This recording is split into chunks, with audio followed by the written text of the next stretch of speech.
Welcome to Grail Country. I have several guests with me today, but I think the most important of the guests in this particular occasion is my friend Matt here. Matt encouraged us to read the book War in Heaven by Charles Williams together. So that's what we're here to talk about today. We're here to talk about Charles Williams' War in Heaven, and we're also joined by Sherry, Hale Zeldin of the Underneath podcast, and was it Jacob? Logan. Actually, I need to Logan. change my I'm so nickname sorry. here. I'm so sorry. You go by the nickname. Okay. Yeah, I have a nickname that I have to. Okay. Yeah, So Twitless. All right. And so Matt, I'm going to go ahead and turn it over to you and tell us why you want to discuss this particular Williams novel and why you think we should be paying more attention to Charles Williams and why you've gathered us here today. I'm so excited for this. So, everyone likes to talk about that hideous strength. It's very hot right now. But when you look at what Lewis thought of his own efforts in that department, you quickly realize that it's, by Lewis's own estimation, it was basically a Charles Williams book with C.S. Lewis's name on the cover. And which is very Lewisian of him, right? He loved to collect interesting people. He was enamored by all kinds of interesting people. He was particularly enamored with Charles Williams. He called him a living saint, as did T.S. Eliot. W.H. Auden attributed his conversion to Christianity to reading and meeting Williams. This guy's the first. We have McMo in the chat. He'll be delighted to know this is the first person who edited Kierkegaard for the English language and was probably the first person to ever lecture on Kierkegaard. It's completely unknown in the Anglo world until Williams got his hands on it at the Oxford University Press. And Lewis said he was a beautiful creature. I am proud to be called his friend. Also, Tolkien later in life called Williams a witch doctor. Didn't have a lot of positive things to say in hindsight. Who was it? Someone said, was it Charles Wren at an Inklings meeting said that William helps us to understand why people were once burned at the stake. So I find him an enormously fascinating person because through someone who's imminently accessible like Lewis, you actually find some crunchier, stranger. I hesitate to say esoteric because that's a very hot term right now too. But just kind of weird, harder to fit into categories type people like George MacDonald. A lot of people find MacDonald through the praises that Lewis gave to him, but he had a lot of praises for his for Williams in particular, and I just think it helps us understand the weird and wild and rich world that the Inklings were operating with. Not all these people were safe. Not all these people were easily understood or conventionally Catholic in that sense. But they are profoundly challenging in the best sense of that, I think. Barfield being one of them and Williams being another one of them. So I just took this opportunity to try and colonize my online friends here so we could tackle this profoundly strange work, this really weird, wild piece of pulp, cosmic horror, perhaps fiction from 1932. That helped inspired Lewis to go into fiction to begin with, probably helped by extension help Tolkien to do the sort of stuff that he was doing with The Ring years later as well. So that's Williams. That's Charles Williams, and this is War in Heaven. Right. So I guess for the sake of the audience, I'll just kind of give just a brief overview of the plot of the book. You have essentially it's it starts off like a detective story. Yeah. Right. So the opening line of the novel is What a line. yeah, right. It's actually let me just pull up my Kindle here and actually like share it. I think because it is. Kale, would you like to read it for us? Oh yeah, go for it. Yeah, I just got here. I guess. Well, see, now that you just said that, my Kindle, it did one of those weird resets. Yeah, same thing here. I was like, I had it ready to go, and then and I'm like, oh no. Okay, you got it, Okay, Sherry. You have a lovely reading voice, so please. So is it the prelude? The first line? The very first line, yeah. In the prelude? The telephone bell was ringing wildly, but without result, since there was no one in the room but the corpse. Yeah, perfect. That's great. Yeah. So that's how the novel opens. And so it kind of like it has this setup where it's like, oh, okay, I'm reading like a murder mystery. And it kind of like is a murder mystery, but it's a murder mystery that somehow in the process ends up becoming this story about a struggle over the Holy Grail between forces of good and evil. So it becomes a Grail story. Mm-hmm. And even includes some mythological characters. Specifically, Prester John is a character in the novel that plays a kind of important role. So that's the setup of this. And actually, interestingly enough, unlike Tolkien and Lewis, whose fantastical writing like takes place in like a secondary fantasy world that is different from our own. Charles Williams uses the mundane and ordinary world that was around him as a backdrop for very, very strange events, to say the least. Yeah, which I love. Yeah, me too. It was such a constant sort of this contrast between the sort of the world of the imminent frame and this small little thing in the middle of all this very normal bougie, early 20th century world in London and outside of London is this sort of enters the cosmic or something like that. But that just, well, Kale, I mean, at the same time, they don't. Like, a lot of the characters are just so detached from this powerful reality that lies underneath everything. And they're, even without spoiling anything, like even towards the end, when the woman who's just been through all that stuff, in church, it's just, I don't know, it's, I don't even know how to describe it. It was so, well, okay. What I think, it was. Go ahead, Sherry. Sorry.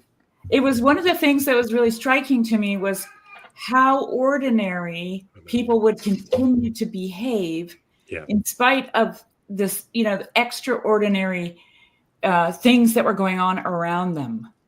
Yeah, Sherry. It's very British. In that and of course, at the very end, Sherry, the little boy says, "Can we go home now?"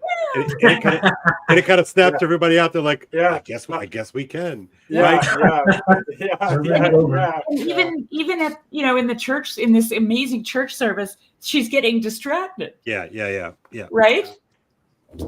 So there's a thread, and I've detected it in a lot of British fantastical writing, where you get this very British upper class detachment towards things, and I've seen it in other works, and even if you look at Doctor Who, right, where it's here come the aliens, but can't be late for tea. Right, exactly. And just even the attitude of the Doctor in that way, just towards the fantastical. Whereas in America, it's no, here come the aliens. We now need to fight them with our weapons. So it's a very different kind of approach to that kind of thing. And so it came across very British. There's nothing in the room except for the corpse, and and oops, I stumbled on it. Whereas if you could think of a hard-boiled detective fiction, and it would just play out very, very differently. Yeah, he doesn't. It's interesting. That's one of the things that's interesting here is that there's actually not that kind of like overwrought descriptions you would get in an American detective novel. No, there's none not, of them. There's none of that here. Yeah, they drop a name. Right. Yeah, Where Williams expends his energy as a novelist is by giving us like really interesting access to the very complex internal thoughts of various characters. Yes. Yeah. Very psychological novel. Yeah. Yeah, right, exactly. So he gives us, and some of it is disturbing because he gives us, he gives us workings to the inner psychology of a literal Satanist. If I could add to that, I think it's psycho. It would be. I might add I might adjust my own description of and say psycho-spiritual, because it's he's dealing with a lot of the mind, but a lot of what he's exploring is the psychological. Getting a weird echo. I don't know if anybody else has got that. I can hear it too. Yeah, I got it too. Is it?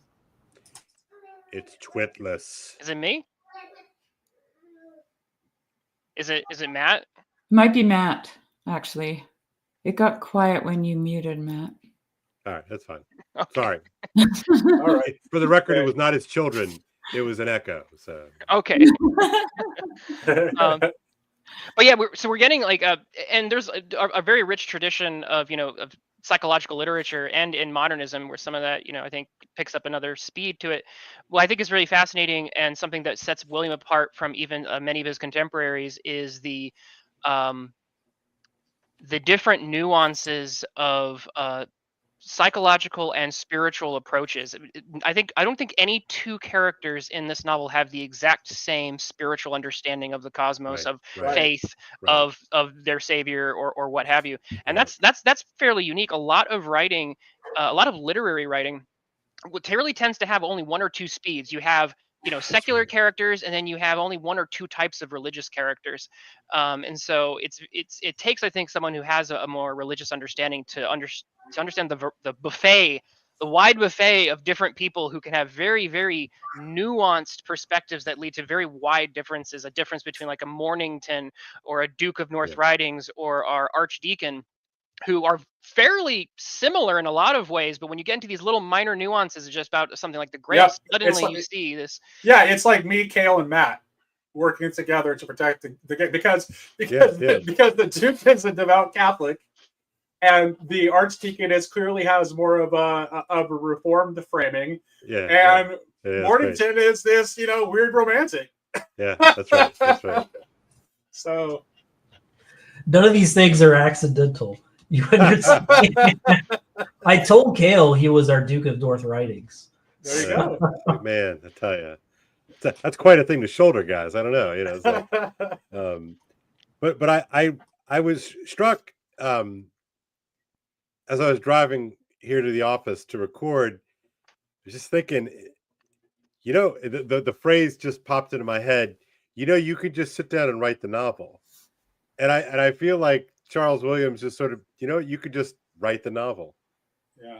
And I think what that word meant to me as I was going in is that it's sort of almost entirely lacking in kind of literary machismo, chest thumping. I mean, it's such a, it's just such an honesty to this novel that I was really struck by, and I was really confused by for the first good bit of it. I didn't know what to make of the experience, and then you just sort of walk into these, the Archdeacon is constantly praying the Psalms, like in the middle of his conversations, and of course they're always the right ones. It's like they're imprecatory. They're like binding. I mean, they're like spells, right? I know you all probably thought I would say that, but he uses prayer in the way of sort of like they're like wardings. You ward things off by the invocation of the Psalms. But Cale, did you not get the impression though that I mean, at least I got the impression that the Archdeacon was kind of not like these things were just being channeled through him. Like he was not impressed with himself. Well, no, not at all. Go ahead, Carrie. Sorry. Yeah. Well, I just mean like I think that even some of the psalms that he was saying out loud, or prayers or whatever, they were just surprising him. Like they seemed to come out of nowhere. It's like mid scenario, almost mid sentence. He's talking to one of the characters, and then he's thinking this in the middle. They're like embedded mid thought almost. And you what is the, it's like a portal. We can sort of have portals give us access to a realm, but the realm then also has access to us. And he seemed to be this sort of almost perfectly porous figure. And I think that reflects this idea of the ordinary and the extraordinary being mixed in together. Like even in his speech, and then even when Prester John shows up, there's a lot of this mixing of the ordinary and the extraordinary. Right. I think, yeah. Sherry, one of the things you said earlier about that, because you see that even you have this really dramatic ending, but you still have that ordinary coming in and into the extraordinary, even in this extraordinary ending. It's still happening, and I think that he's doing that in that bit particular. It's not. I think that's more than just sort of a kind of a laid back Britishness. No, I think he's doing it intentionally because he's using this story about the Grail to say something about the Eucharist. Well, and the way in which the mundane and the extraordinary are interpenetrating all the time without our noticing it. Sorry. Go ahead. I was just going to say, Sherry, there's nothing more mundane than the offering of Melchizedek. I mean, like bread and wine. Like this is like the most yawn whatever that you could imagine. It's not even an animal. It's the humble everyday stuff.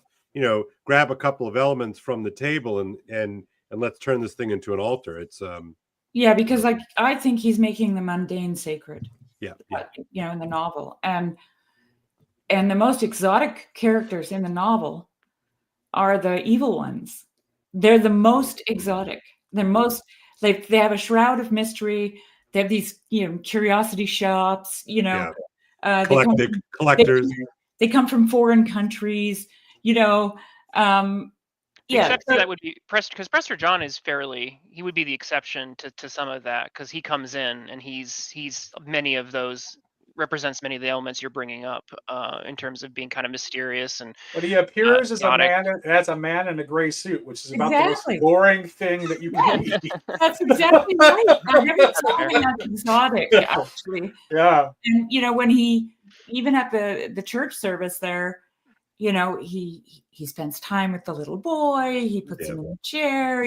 Like in the middle of all this, like crazy stuff, right? So it's just really interesting. I think that well, for me anyway, that's really shouting out with the novel, and I think it also aligns very well with the rest of the Inklings, right?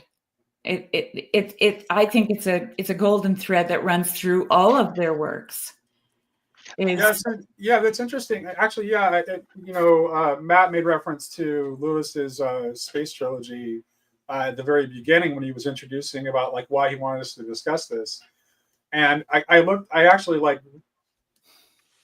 up the publication date of Paralandra, and it was published in 1943.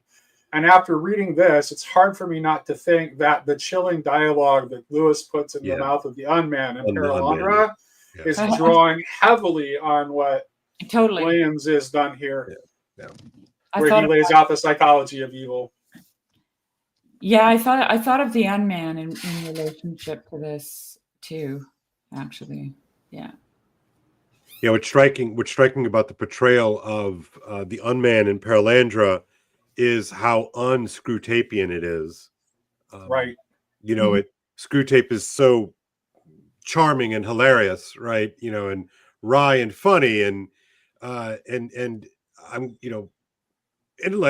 I'm not cracking on that work. I think that work does important stuff, right? But I think with Paralandra, and then I think he does tack more toward a Williams sort of a spirit of Williams in terms of his depictions of these demonic Satanists, right, Nate, and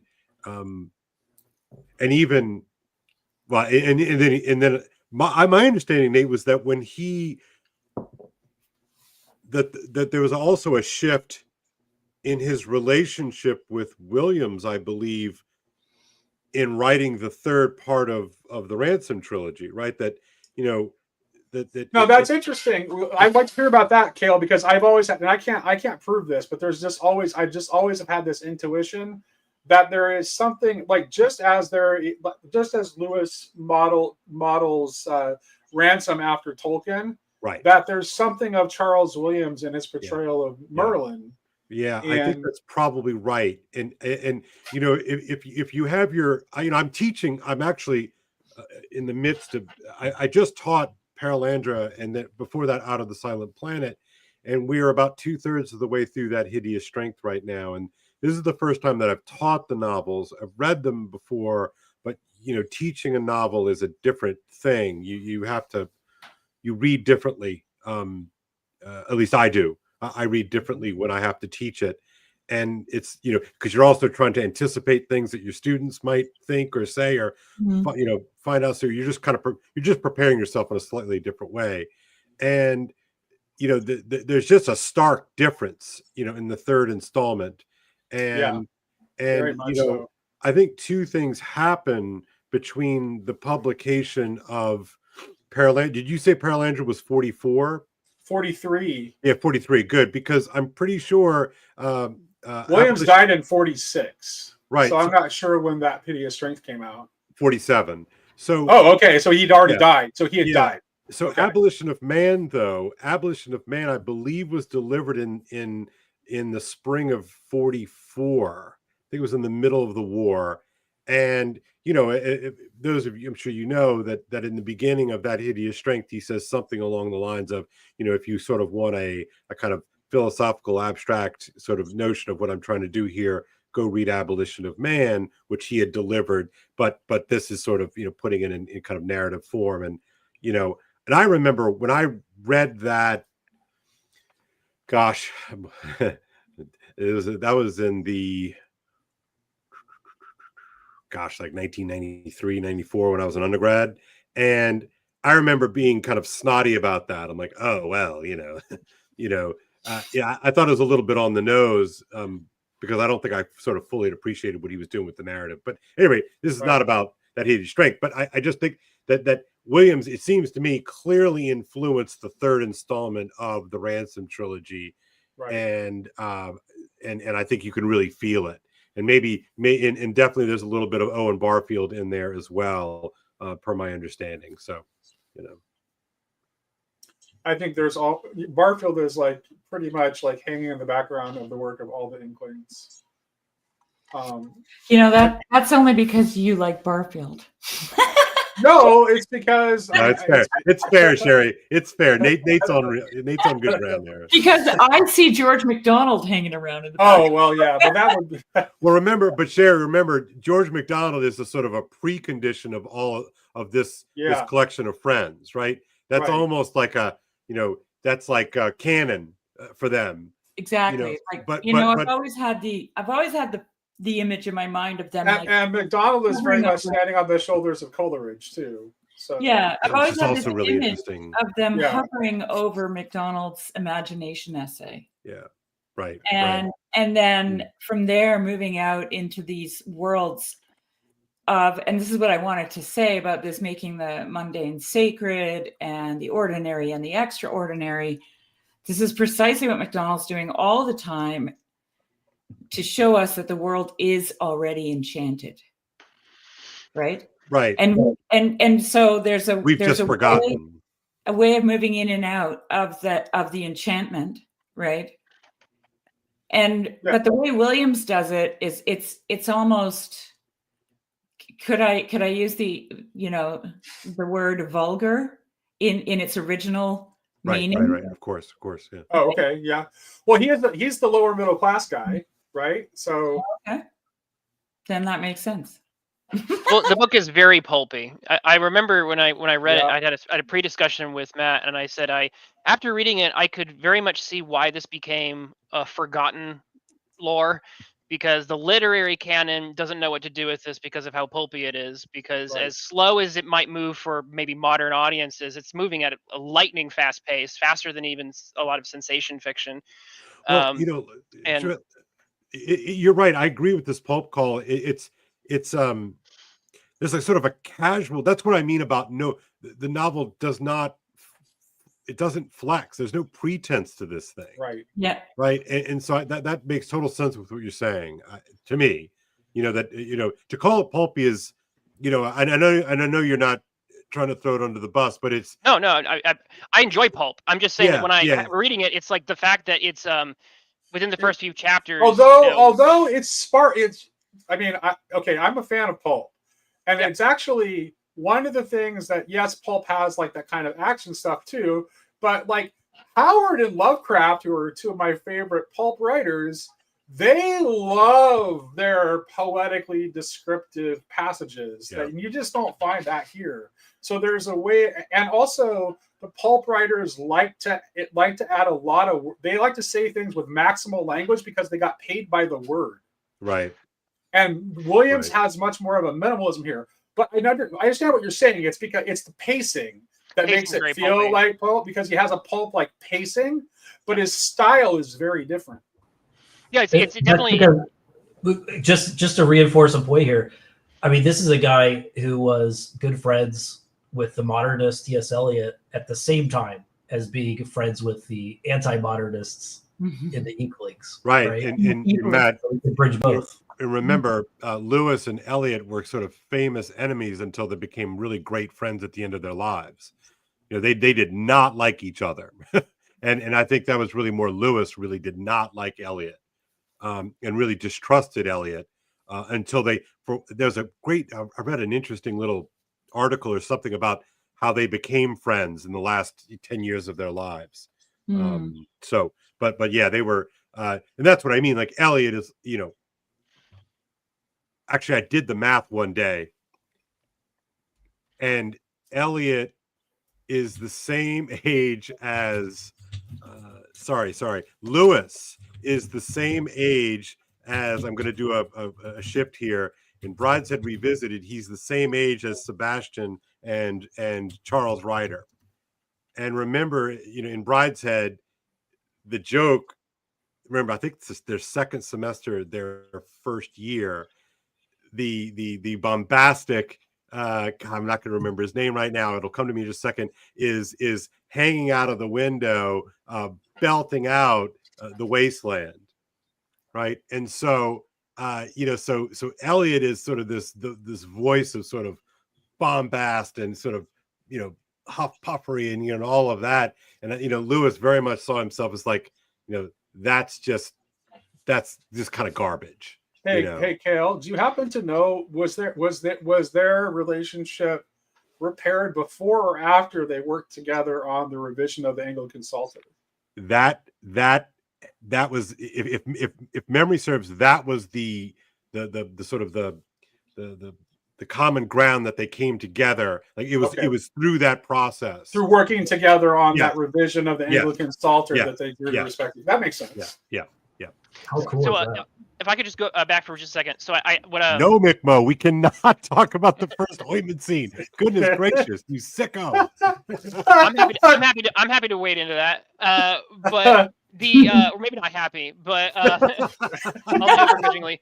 But so I understand that I think that from a literary canon side, it's too pulpy. Like from teaching this from the typical literary canon, people will be like, this is too pulpy for us. Yeah. This does not meet with our expectations. But I also think that for the Christian side of things, so I think the reason why it fell between the cracks is because the literary canon side doesn't know what to do with Williams. And then the Christian and then the Christian fantasists don't know what to do with him either, because he violates a bunch of their taboos as well. So it's like you're right down the crack into you're getting into the forgotten territory, which makes him more fun to rediscover because you find out this wonderful bridging of things that is not very common.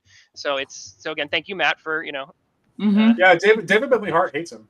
like a lot of Charles Williams. a lot of the literary snob types really, just don't care for him. Not surprising. Well, that's what I was trying to say, Nate. Like when I was first, so I read That Hideous Strength and Charles Williams in the same term. One of my years in college, and I very much, so I was a lit major, and we were very much sort of like new critical, like we were really into that whole thing, but it was very much a kind of high modern, high Anglo-Catholic, that was sort of like setting that bar pretty darn high. And so I had more snobbery when it came to Lewis. I mean, I didn't start reading Lewis for real and really 6 or 7 years ago. Because of my own kind of snobbery, I thought it was sort of kind of Christian. For me, it was like the equivalent, because I. Well, that's interesting. That's very interesting, and it's so different from me because like Lewis was literally first thing that I ever read that was not like specifically for young children. Right. I think when I first started, I was like 7 when I first started reading the Chronicles of Narnia on my own. Yeah.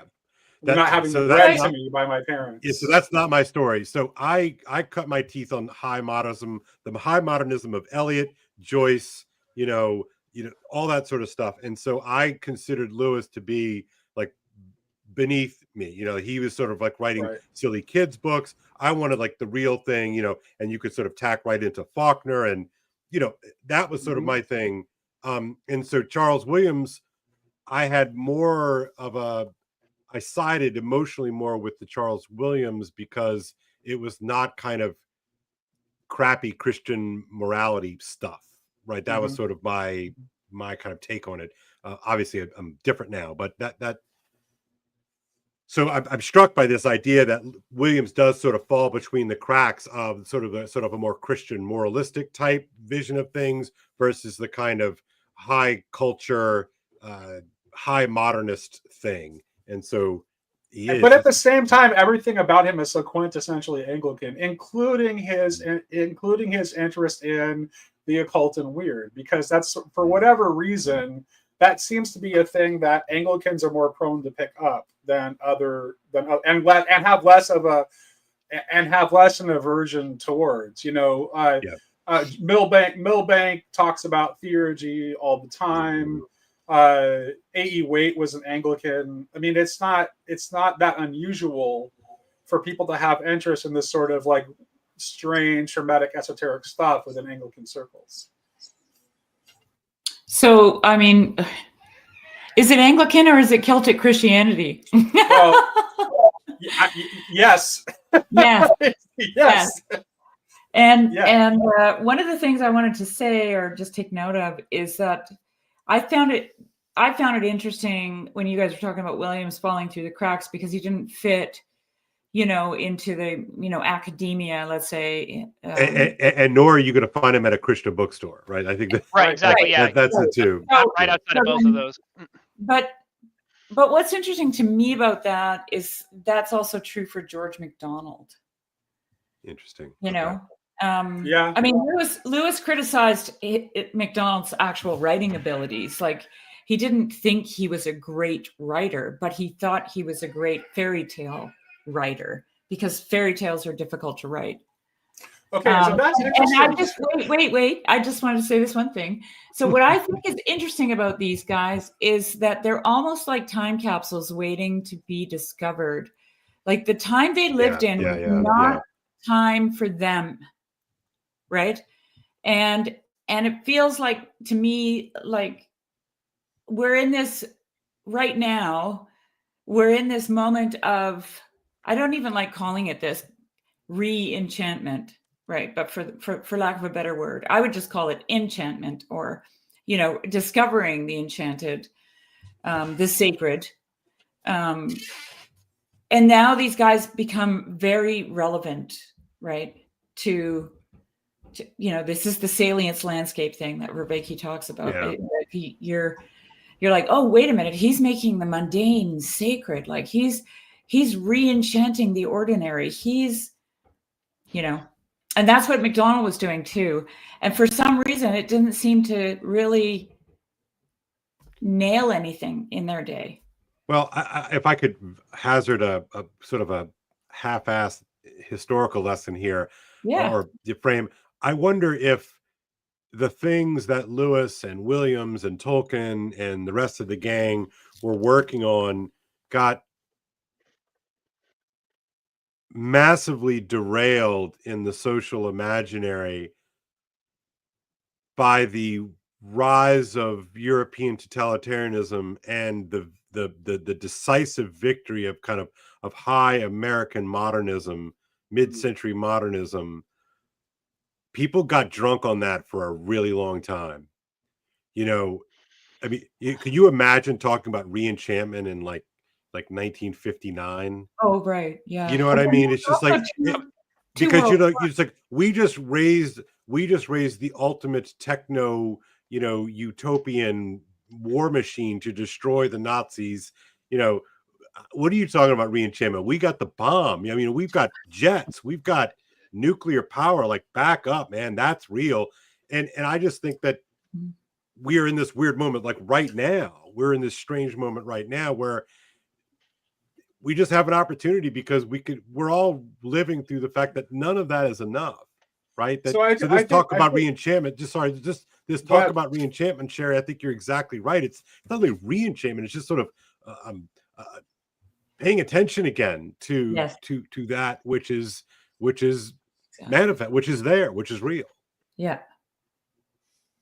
So one thing that I do think is interesting about it disconnects, I think, with what you were just saying, Cale. But one thing that I was trying to remind myself of was that as how modernist essentially aspects of this was, because that's more of where Williams was just and British, right? That experience of it, because as Americans, I'm assuming most of us here are Americans. So sorry if I'm making a mistake there, but we got one Canadian. Whoops. But North Americans. We're North American. We're all North Americans, yes. Western side of the pond there, Western Hemisphere. Yeah. But our experience of these things is going to be very, very different than the British experience of it, because the British experience of modernism, right? They generation of people lost on in trench warfare, and then on top of that, and then in World War II, getting decimated, annihilated, and losing the empire and everything. That was our ascendancy point. So like our perspective on, and then we got the atom bomb. I mean, Britain didn't get the atom bomb directly out of that. So they, at least not immediately, right? Like that was our thing. So their whole experience of, from my understanding, is these forces were very essentially annihilating to all of their old institutions. When you read all that, T.S. Eliot, right? The Hollow Men and everything, we come back from both world wars, and we're throwing parades. And then they come back from these wars, and they're like, everything we believed in was false. Right, and we're eating sawdust because that's all we've got right now, and America's like booming like nobody's business. Yeah, exactly. So and I think that trickles down into some of the other things we're seeing, and one thing I was fascinated by was, and I was hoping we could get to it, is talking about Williamson's concept of powers and energy. Reminded me a little bit of Kingsley, actually, a little bit. Just this, they didn't have the vocabulary yet to talk about things the way, and to imagine fiction the way we do, because we grew up with the idea of splitting the atom. We've never grown up in a world where that wasn't the case. But Williamson's world would be more where these things were either more theoretical.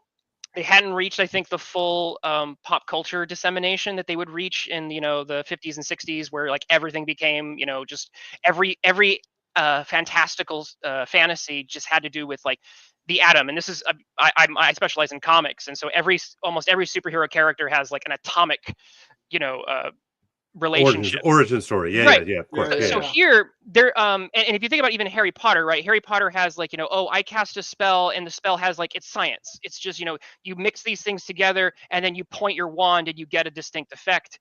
And the thing that I saw that Williams did, that I also think we see in Tolkien especially, is this idea of power and acting as a channel or funnel for forces, Mhm. and just the concept of that being a mystery itself. Mhm. You know, and so when the Greek is even talking about, I've channeled this symbol with energy, you know, and he didn't say it wasn't the I followed these 6 steps to do this exact occult ritual. It's very imprecise about the occult rituals. He didn't describe the exact pentagram they were using or the symbol of, you know, Baphomet or whoever they were worshiping. It was something evil, and these were energies. And so Williams really seems to believe in this concept of energy. And I'm reminded of the scripture where, this is where it gets very uncomfortable for me, from my Protestant background, because this is why, you know, where I'm not comfortable going to that bookstore, where you're dealing with that concept in scripture where Jesus says, I felt the power leave me when, you know,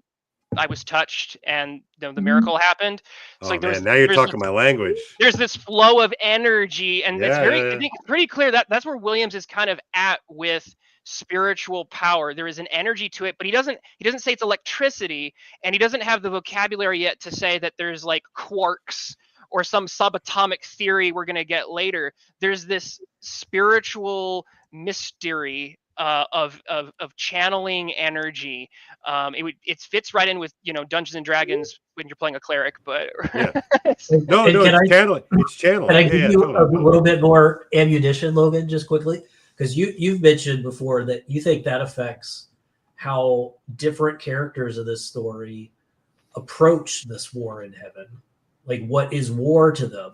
You know, whether they're romantic or is there a modern war that's breaking in? So one of the things I wanted to propose is that I think Williamson's understanding of war in heaven is actually the trench modernist warfare World War I in heaven, as opposed to the character, like you'd imagine with war in heaven, you'd have angel with sword and charging, you know, the enemy and having a medieval understanding of it. But this is post World War I, where those distinct ideas were the ones that were annihilated, right? The idea where you would go in and I'm serving my king and country and I'm conquering the evil. And the part of the book that really sold this idea on me was when Mornington, unfortunately, when he passes, and the Duke of North Riding is seeing this, and he says that it was just Mornington just started vomiting. It's just vomit, and that was the impact of the war. And I'm like, that's eerily evocative of sending out the British soldiers to die, to, you know, defend the crown, and then they're vomiting up their insides on mustard. He crossed into no man's land and he didn't make it to the other side of the trench. And that's when I was like, okay, so the war in heaven is in my understanding, because Duke of North Riding had the medieval understanding, and he's almost rebuked by the story for having that conception. So I was wondering, is the war in heaven a modernist trench warfare in heaven? Is that what Williams is actually describing, or something? Because like that would be where the recent war that he would have known. So that's where his zeitgeist would have been. I wanted to give Nate a chance before he explodes. Oh no, actually, you were going to say a couple Logan things. had a very interesting idea that had never occurred to me.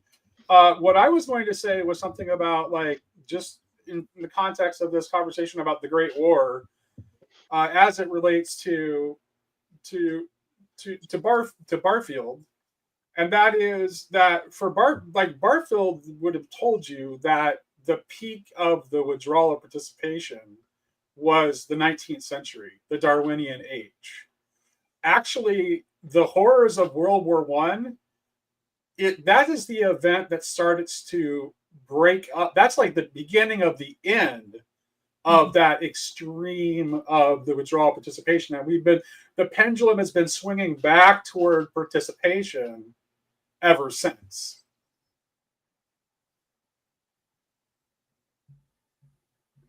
Can you unpack that? I know Kale. Yeah. Okay. Sure. Okay. So actually, so in one of his later essays, Barfield, normally in most of his books, like in Poetic Diction and in Saving the Appearances, he uses the word participation to distinguish what he's talking about. And what he's talking about is, but he in some of his late lectures, he actually substitutes the word perception. because he thinks that perhaps people are being confused by his use of the word participation. So what Barfield is talking about is through his study of the history of words, Right. he proposes that there was once a consciousness that did not divide perception from thought in the way that we do, right? And so this is what he's signifying by the state of participation. It's living in a place where the thought is not divided. So you don't split the material and the immaterial world into two. You don't experience the inner and outer world as completely separate. Right. And he points toward like the former unity of meaning of words that we have from ancient language. Like the quintessential example he uses in poetic diction is the Greek word pneuma, which means breath, spirit, and wind. And it doesn't mean it as three distinct meanings. It means it as a single unified meaning. So you're talking about like the understanding of the ancient Greek consciousness did not see those things as separate from one another. Yeah. So you're saying that kind of with the you're saying that from what I understand is that you're talking about the change where we go to like sign signifier and where we start splitting those things apart, and right. structuralism that leads to post-structuralism. And we start gradually leading more and more into our abstract thinking and treat that our abstract ideas about, and also we start dividing things up into smaller and smaller units and viewing the smallest and the lowest as the reality, as the most real. Yeah. Right. So we lose the reality of the world of our actual perceptions. Is it also, Nate, when we start using the word literally? Well, yeah, he talks about the sin of literalism. So exactly, because when you dig down into basically any word, when you look at the history of that word, you will not find a time where that word did not have a figurative meaning. I was just as well as the literal one, and actually that language becomes more poetic in character the further you go back in time. Yeah, Seamus Heaney makes that point. I want to take out this idea for a little spin, Nate. Tell me if I'm tracking with you on what you just said. Because I joined Rigel this morning in a live stream, and we were talking about an instance that I experienced where somebody questioned me as to whether or not I believed in Adam and Eve, if there was a real garden, and right. All this kind of language. And I said, well, I believe that Jesus rose from the dead. Okay, so like, why are we having a problem? Okay, I draw the line at the garden. No, but yeah. Here's what I would say. Actually, I was talking to my son about this, so I'll bounce this off of you too, Sherry. What I would challenge that person with is to reason through the meaning of the story that we have in Genesis about the forbidden fruit on the tree and what happens in that story, and compare that to another story that Barfield likes to reference, which is the story of Odin hanging on the world tree and sacrificing an eye for the mystery of the rooms. Yeah. They're actually the same. They're actually the same story. Yeah. They're about the fall of consciousness into duality. Right. It's about the fall into this world of division where our perception and our thought are divided, where our inner and outer world are divided.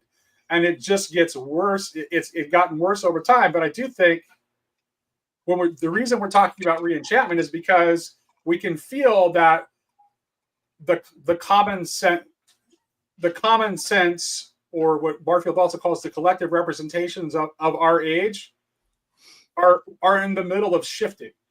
Yeah. And so all of the things that we've just like taken for basically our frame is shifting. Yeah. So that there are things that we're going to be able to begin to think that were not conceivable for us in the past. Yeah. So what I wanted to continue on with that thought is that, Origen talks about the different levels of reading the Bible. You can read it literally, you can read it analogically, allegorically. I can't remember them all, but tropological. Okay. And then, and I say, let's do this, right? Because that's what pneuma is. Pneuma is when you take all those categories and you smash them together, and you have what Barfield would say is original participation, right? Where pneuma means breath, wind, and spirit. So if you imagine yourself walking through the forest and a wind blows into your face, it is the breath of God. It is a spirit or the spirit or the, and it is also the wind. Yeah. Well, Right? just And to so be clear, in that moment, the whole world is sacred. right. Okay. And so I just I'll just end it with this really quick, but I did this thing where I took an icon that I had and I put it in the woods, and I made a nice shelter for it and I hung it up on a tree. And when I went to do that deed, I took a rake with me because in my mind, I was going to clean up the forest and clean up the thing, around it and make it beautiful. And as soon as I hung the icon there, I realized that I couldn't touch anything. That everything lay where it belonged, that everything had become sacred. And it was like, and I remember I had the rake and I went to use it and I just stopped short and I looked at a pine cone amongst thousands of them and I was like, I can't even move that. Right, because in certain respects, the hanging of the icon is the final event of a thread that began before you even started paying attention to it. Right. Not the first event, but the final event. Well, I mean, it could be why the tree grew there, Cale. Yeah. That's why. Sounds a lot like the archdeacon to tie it back into the book. The archdeacon is actionless action. It was very Taoist to me, the paradoxical actionless action, where he's so inactive for most of it, except for the one time where he does, just steals the grail out of like that. So I'm surprised I've not, because I tried to find some research into has this been compared to Taoism with that sort of but that's he's a pretty rich kind of Christian mysticism. tying into the via negativa, right. like he's playing with that. There is like a Christian tradition of that he's quoting. This is you and this is not you, Lord. And he's trying to perpetually calibrate, which is helpful. Like, I think it ties into what we're talking about here, because Williams' enchantment is dangerous. And that's one of the things that I like about this book, is because this book is coming from a person who knew that in his personal life, and he had nothing to lose except to write weird pulpy fiction that was interrogating those things. And enchantment is dangerous without self-consciousness, specifically, which is why Barfield says that the goal is not the return to original participation, which he says quite bluntly in Saving the Appearances simply is paganism. That's original participation is paganism. He says that bluntly in Saving the Appearances. So the idea is to move towards final participation, and what distinguishes final participation from original participation is that final participation is done with self-consciousness. So there is a degree of awareness and deliberation, and the thought and perception are brought into closer unity, but without the danger of possession, essentially. Yeah. Okay. I want to say something about this enchantment thing, because I don't think it's fair to just say he doesn't like enchantment, because I think he's showing us two kinds of enchantment. He's showing us an enchantment that I think that's what Matt was saying. He's very affirming of it, but he's demonstrating that it's not safe. Well, what I wanted to say about it, the two kinds, is that the one is for the sake of power, and the other is for the sake of process. That's why it doesn't interfere with the ordinary. It actually incorporates the ordinary into it. Adrian still has to grow up. Barbara still has to be his mother, right? So-and-so still has to die. like life continues on. And like Kale said, the little boy says, let's go home, right? Because that's what one does after church. Yeah. You go home, right? And so God uses the process of our lives to, that his enchantment is wound up in the process of our everyday lives. And the kind of enchantment that he's warning against is the one that lives for power, essentially. Do I have that? And actually wants to subvert, is hostile to and wants to subvert the ordinary. Yeah, which is well, I don't know, but what makes me think of is the commandment to choose life. How are we defining enchantment here? Just so I can be on the same page with everybody. Well, there's two kinds in the story. There's this evil enchantment, right? That desires to possess, desires power, and then there's an enchantment that makes the mundane sacred. Yeah, in fact, the evil people in this novel, they're always talking about possession and destruction, right? So the really dark guy is like, he's not even into possession anymore. Right. He's just all out for destruction. He's an ally of death, of absolute death, the most perfect evil.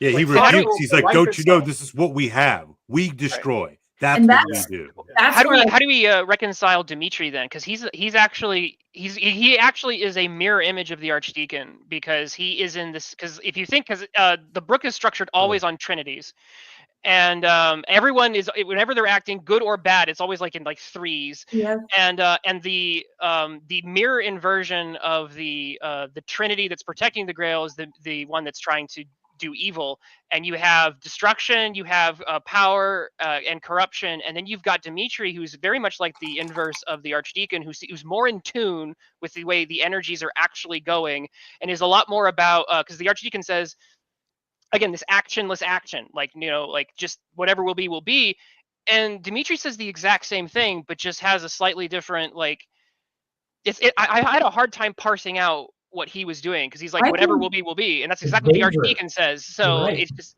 I think they both inhabit the mediator, is what they do. That's what they do, which is the truly human being, right? But like it is what the human being is for, even in occult sciences. The human being is a mediator. There is something more sinister, right, behind what Dimitri is doing, though, because when the Archdeacon gets in touch with his spirit at the very end, there's something he calls it the negation. It wasn't destruction; it was just some sort of like denial. It was like to negate everything, that all the positive energies that were good. It was like no, but that's it's a delusion, don't you think? Like that's not actually reality. Like I don't want to give away the story, so I'm not going to say anything. But what I got from the story, that was no matter how evil and how climactic the evil became, it just actually gave more power to the good, right? Like, so, like, there is no. Nate has said this to me for years, and I never really quite understood it, but it doesn't exist. Evil doesn't exist, right? The only existing thing is the good. Well, that's why you have possession and destruction. But possession is the desire to take the good, to use it to one's own, but it can't create being, or it wants to destroy the good. So it either wants to take possession of the good or to destroy the good, because it has no ontological status. Yeah. I think Dimitri is interesting, though, because he does seem to have this sort of like passive character, but I think like his is more of like of an apathy in the sense of the sin of apathy. Whereas the Archdeacon is more like, what I think of when I think of the Archdeacon's like stance is that the Archdeacon is mastered concentration without effort. Right. Like that's so he is, which is like just being a spiritually disciplined person. Now, it is possible that Logan is right, and that what he's trying to show us is that even though he's evil, Dimitri has spiritual discipline in the same way that the archdeacon does, but he uses his spiritual discipline to channel evil spiritual forces, as opposed to the archdeacon who uses his spiritual discipline to channel good spiritual forces. I think the thing that's interesting though is their perspective, right? Because Right. the Manasseh thinks that he has the ability to destroy, whether or not he does or not. Right. He believes he does, and the Duke of North Ridings and Mornington also believe that they have a more agency than the story ultimately implies. Yeah. Dimitri and the Archdeacon are the two characters who understand that they are basically channeling forces, and they both have the sort of passivity regarding that. And again, both of them end up saying kind of whatever will be, will be. That's the weird part, though, because if it makes sense that the Archdeacon would be that way because he's in tune with, the good. How can you be in tune with evil and have that perspective? That's the part that I'm still because I think this is the underlying part. Well, that's why I point, Logan. That's why I point toward apathy, because apathy is the evil spirit that is kind of like, whatever. Well, yes and no, Nate, but I don't know. They're always, I don't know, maybe I read something into it, but what I kept getting when I was reading it was kind of a reconciliation of all things vibe. And if that were the case, though, would it not? Because like the end of because Prester John comes in the culmination and delivers, the Grail basically delivers onto everyone essentially what they've put into it. So unto destruction is given destruction, and but the Dimitri is given over to, he's given over to negation, I think, was kind of the implication I had gotten. So he doesn't. Yeah, that's how I read it too. And Persimmons isn't, interestingly, to Nate's point, right. because he has desire. Well, you know why? Because Persimmons. Here's why. Because Persimmons represents he's the evil romantic, right? Yeah. Because Persimmons' idea is the perversion of, like, Mornington is the good side of romanticism, Persimmons is the evil side of romanticism. Yeah. And he has the naivete to think that he can actually be an Ubermensch. Like that he can just like he can just absolutely embody the will to power. Well, he thinks that idea. Talberg talks about how that's actually the less dangerous form of the idolatry of power because it's effectively infantile. It's just ridiculous. Which is how it's portrayed in this book. Which is that's actually what makes it less. Rexrock calls him out on it. Yeah, you're clerk in a cheap shop. Right. So that's why it's more redeemable. So that's why Persimmons is not as, even though he's an actual Satanist and a murderer. He definitely has a strong power. He's still human enough to be redeemable. And what does Prester John tell him to do? You should die as this man who you've killed die, and because then you will be with me because you have only been desirous after me, the Grail. Yeah. Which is that's a wild thing to say. That's why I have a reconciliation of all things vibe, not just that spot, but there are a number of them in there actually. Yeah, I thought even Prester John. But he leaves it, but like an Orthodox would, he leaves it open and ambiguous. He does not. Well, the whole thing is open and ambiguous. The whole. And I have a bias in that direction, so I'm trying to not bring my bias to read it that way. There are certainly things like the scriptures themselves. There are certainly bits that sound like that, but then there are other things he says, like what Logan pointed to, where it's like, he who has desired destruction has turned over to destruction.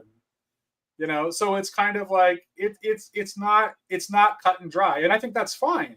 Well, no, because it's all war in heaven, right? Yes, but essentially the evil is just absorbed into the good. Like that seems to be what happens. I'm not sure if I can go that far with it. I think there's a way to see it that way, but I think that, to Nate's point, I think there's a pathway. It's ambiguous enough, and there's some misspeaks that, at the very least, that complicate, I think, that viewpoint. For the sake of, in the spirit of final participation, I think we are all very excited to know what Cale had to say about 20 minutes ago when he raised his hand about chivalry and war in the face of modernism, or if he had anything else he wanted to say, because I know you've been chomping at the bit. No. I don't know this. No, I'm not angry. I promise. I'm just, I just don't know if I'm interested in the thread. Nate, I think you alluded to this, to go from this Inkling fellowship, to MacDonald to Coleridge, if we're sort of tracing this thing back. And Blake. Yeah, of course. Yes, of course. And Blake, yes. Yeah. No, in the romantic thread, as a reaction, as an early and pretty potent reaction to the coming grinder of industrial modernism. You look at, it's just striking to me that in 1930 you are a mere 100 years away from railroads. You're only so you're like what, 3 generations away from massive industrialization. Oh yeah. And full disclosure, a friend of mine made me watch Nosferatu the other day. The new one or the old one? The new one. Sorry. And clearly, they're so close to that kind of strange, peasant enchantment in its brightness and its darkness. I mean, it's like right there. It's like a second off of the last railroad stop. And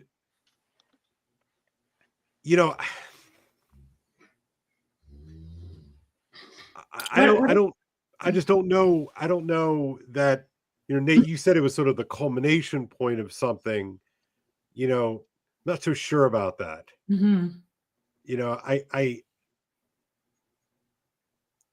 I think that there's, we tend to look at the Industrial Revolution and modernism, not this group, but as a sort of a costless boon. Oh yeah, no. And it's the Satanic Mills. Right, correct. Right, no, it's exactly right, Sherry. Yeah. And Turner and all that stuff, right? But yet, while people have these misgivings about disenchantment, because that is what we're talking about. And Sherry, I hear what you're saying about re-enchantment is a little bit of a bad term. It obscures in some meaningful ways that we need to always be mindful of. But disenchantment, on the other hand, is very real. Very real. Yeah. And so it's just re-enchantment and disenchantment are just not equal and opposite, right? We can have our problems with the re-enchantment word, and I share those with you, Sherry. For my own biases, but the disenchantment thing is always a boast. Disenchantment is always a brag. It's always a show. It's the World's Fair. It's the look what we can do, right? And it all it'll cost is if you just give up a little bit today of that old shit. If you can give up a little bit more of all of this stuff, right? And like that's the sort of the promise. And I see that fundamentally as satanic, right? It's a sort of a satan, and again, without all the the blood and candles and stuff, right? But it's just that exchange. It's that exchange, and it's like it's Satan in it's Satan in Milton, and there were a couple of crucial moments where characters are channeling Milton's Satan in this novel. And it's in that background, and it's always that little promise, like, just give us a little bit more, and look what you can achieve, give us a little more, what can you achieve? And so then it births all of these sort of strange late 19th century, the theosophists and this whole thing that, from my perspective, was completely buried. I had no real idea how widespread theosophy was in the late 1800s and the early 1900s. I didn't see any of that at all. I remember one time as a graduate student coming across Yeats's automatic writing and all that bit, and a lot more of that has been brought out in the 30 years since I was in graduate school, right? 25 whatever years since graduate school.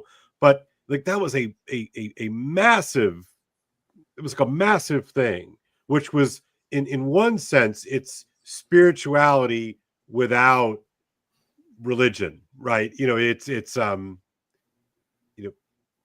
kind of, it is, but I'm asking the question at this point, Cale, is it religious? And that's wait, what do you mean? What do you mean? Is it religious? Well, I'm gonna expand on it. Yeah, I love it. What I think Persimmons and who was his counterpart in the Good Trinity? Persimmons be Gregory and Archdeacon. They are both religious. Okay, nowadays we say spiritual but not religious, and that means we're not affiliated with a church. And but I always tweet about this, Sherry. I always tweet about this. This is like, right. Nobody's spiritual. Exactly. Yeah, exactly. Of course. So they're essentially like religious. Like, this is James Lindsay's whole shtick, right? Everybody's religious. Look at them. They're all doing the things, right? Yeah. So, and I think that that's what those two characters actually share. They're both religious. Yeah, I mean, I think, well, someone made a joke about the first ointment scene, right? That's very religious. It's because it's a total liturgy. It's a ritual. Exactly. So yes, Persimmons is definitely religious. I agree with that. There's no atheism in this text. There is no, like, which is interesting, because even the evil people are still deeply connected to evil energy. They go, oh, that's all stuff and nonsense. I know that there's some disrespectful words said towards Christ, but it's like, you're on the other team and I'm going to be disrespectful to you. It's not, oh, that's a fairy tale. You don't get the Darwinian take on, this, or the Marxist take. That's just a crutch opiate for the masses. Not really. All of these characters deeply believe they believe in the energies, at the very least, that they're wielding. I gotta say, I think Persimmons is very spiritual. That's why he's desirous. That's why he gets mad when Rackstraw actually, because Rackstraw is the closest to an atheism, and that's why Persimmons gets real pissed off at him. Mm-hmm. Well, that's interesting, because like Lionel Rackstraw is actually kind of like the not completely evil version of Manessa, who is the most evil character in the entire book. That's like, he's the one who you don't think the Greek was worse? I don't think the Greek was worse. I don't think the Greek was worse. And I would actually say that that both of them, although not being atheists in this, or knew the atheist kind of way, in a broader sense, they're both atheists. Yeah, it's because neither of them has any faith in the goodness of being, which is that's to be an atheist. They both desire destruction. Correct. Well, one desires his own annihilation, which is less evil than desiring the destruction of all things. So it's like, Lionel just is like, he has the Job position, right? I want never to have been born. Is it the case that they don't believe in good, or that they think good is weaker than evil? Because I don't know. I'm not sure. I'm not sure if because again, they acknowledge that that the good powers exist. I just think that they don't like them, or they see them as weak, or they would rather be on the side of Team Evil. I'm not, again, just my reading, my take on it is that the evil Trinity was very, almost in some cases, more aware of how the good side actually existed. Like I said, not atheist in a new atheist kind of way. Okay. What I am saying is that if you have no belief in the fundamental goodness of being, I don't care if you call yourself a Christian.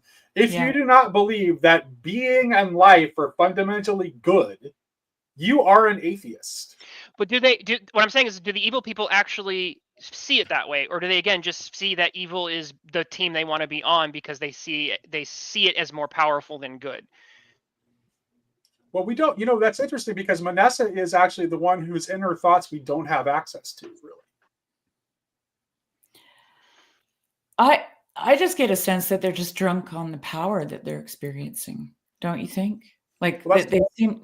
In the case of Persimmons, that's definitely true. The Greek, we don't get much of the inner workings of the thoughts of the Greek or of Manessa, though.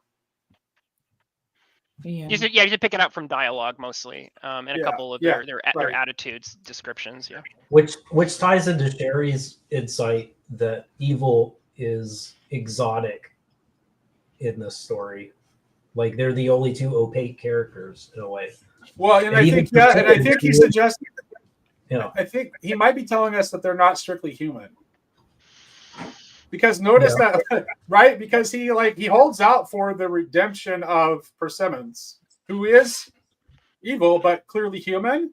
And it's like, I think one of the reasons that we don't have access to the thoughts for these two mysterious figures is that I think, like Prester John, they're not necessarily entirely human. So would that make Manasseh the wandering Jew? Or are we going into like the folklore? Potentially, yes. Okay. I mean, I'm saying that they're Prester John. I mean, they seem to be mythological figures and not real people.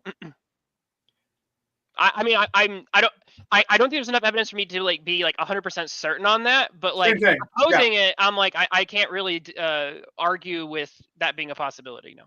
Yeah, they do seem to be larger than life, and they do seem to the Greek having the ability to charge a magic symbol with enough power to kill a man puts them in another tier of something really beautiful that I think you guys, I know you guys all tuned into, was the pairing of that powerful evil with the power of the divine good, which was theosis by the end, right? Mm-hmm. Yeah, that's what I mean about absorbed by. Mm-hmm. There's let us make man in our image was the main passage quoted. And then the whole thing ends with the family, like with the couple holding hands during the church service, and then going. And Logan and I, we had it's not really a discussion about how uncomfortable the capitalization feature was in that. I'm sure you guys picked up on that. With increasingly, Prester John got closer to identifying with the capital he and him, and at the apotheosis of his moment in the liturgy, he identified with the capital he and him. Yeah. Yep. For one sentence, and then the archdeacon in that exultant, his own apotheosis of the climax of that liturgy in which that he was facilitating, he was identified with capital he and him. Mm-hmm. And then it went back to lowercase right at the end. Yeah. But they're both it's not incidental that they're both priests though. Yeah. Mm-hmm. So that affirmative, that's something that's very deeply Williamsian, I think, is that almost a participation in the Godhead. I hesitate to. That could be the sort of thing.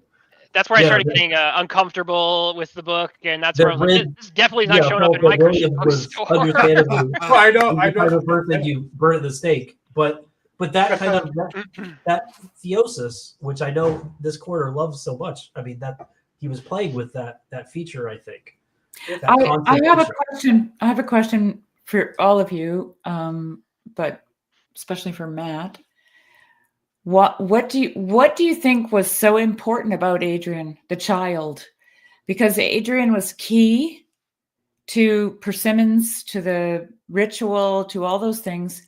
He was also key to Prester John and the liturgy that, that followed. So we're told early on that he's precocious, even though he presents as a normal child of his age. But that's just like dropped early, and then it's not developed. It actually was kind of waiting for the novel to develop that, and for us to see like, well, what. So I don't even know. I actually don't even know at this point, after having finished the book, I have no idea why he even mentioned that. I was mystified, honestly. Other than he seems to be an intensification of the future and life, and the sorts of things that were mystifying these particular adult figures in their struggles with modernity. But there's that's why I think the image of Barbara and Lionel locking hands was so important, right? That I don't think that was just a by the by image, and because it was about the image of God, right? Male and female created he them. Yep, that was there too. You're right.